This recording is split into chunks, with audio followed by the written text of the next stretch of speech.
বিজয় দিবস উপলক্ষে রাজধানীর নয়াপল্টনে পতাকা মিছিল করছে ছাত্রদল। সেখানে আছেন আমাদের সহকর্মী আব্দুল্লাহ শাফি। আমরা সরাসরি যাব তার কাছে। আব্দুল্লাহ শাফি, সেখানকার সবশেষ পরিস্থিতি যদি আমাদেরকে জানাতেন পতাকা মিছিলের। বিজয়ের ৫৫ বছর উপলক্ষে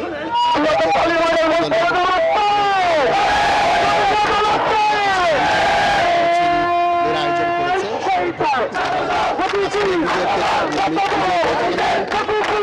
কার্যালয় থেকে শুরু করে তারপর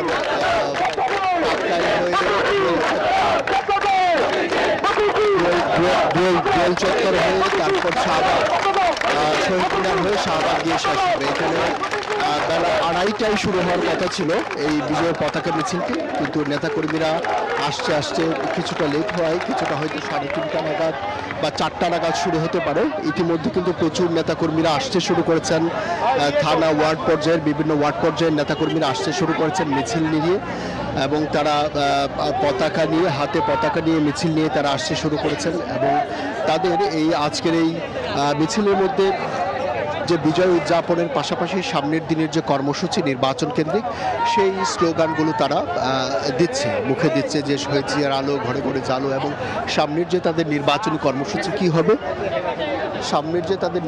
কর্মসূচিগুলো কি হবে সেই বিষয়গুলো তারা বলছেন। তারা এইখানে এসেছেন যে দিনব্যাপী তাদের আরও অন্যান্য কর্মসূচি ছিল, তাদের সঙ্গে কথা বলে যেটি জানা যাচ্ছে যে অন্যান্য কর্মসূচি থাকার ফলে তারা বিকেল নাগাদ এখানে বিকেল ৪টা নাগাদ সবাই আসবেন। এবং কেন্দ্রীয় কমিটির সভাপতি এবং সেক্রেটারি তাদেরকেও আমরা দেখতে পেয়েছি, তারা এসে পৌঁছেছেন এবং নেতাকর্মীদের সঙ্গে কথা বলছেন কিভাবে সুশৃঙ্খল একটা মিছিল ঢাকাবাসীকে উপহার দেওয়া যায় এবং বিজয়কে সেলিব্রেট করা যায়, উদযাপন করা যায় বিজয়ের এই ৫৫তম দিবস, সেই পরিকল্পনায় তারা করছেন।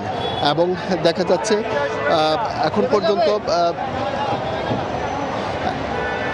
এখন যেটি দেখা যাচ্ছে যে তারা এসেছেন এবং প্রস্তুতি নিচ্ছেন যে বিজয়ের সবচেয়ে বড় একটি মিছিল আজকে এই বাংলাদেশকে উপহার দেওয়া যায় কিনা, ঢাকাবাসীকে উপহার দেওয়া যায় সেই চেষ্টায় তারা করছেন। কিছুক্ষণ পরই হয়তো মিছিল শুরু হবে এবং কেন্দ্রীয় নেতারা আসবেন, বিএনপি নেতারা আসবেন, তারা কথা বলবেন। তারপর মিছিল শুরু হওয়ার পরবর্তী আপডেট আপনাদেরকে জানাতে পারব। সহকর্মী আব্দুল্লাহ শাফি, রাজধানীর নয়াপল্টন থেকে।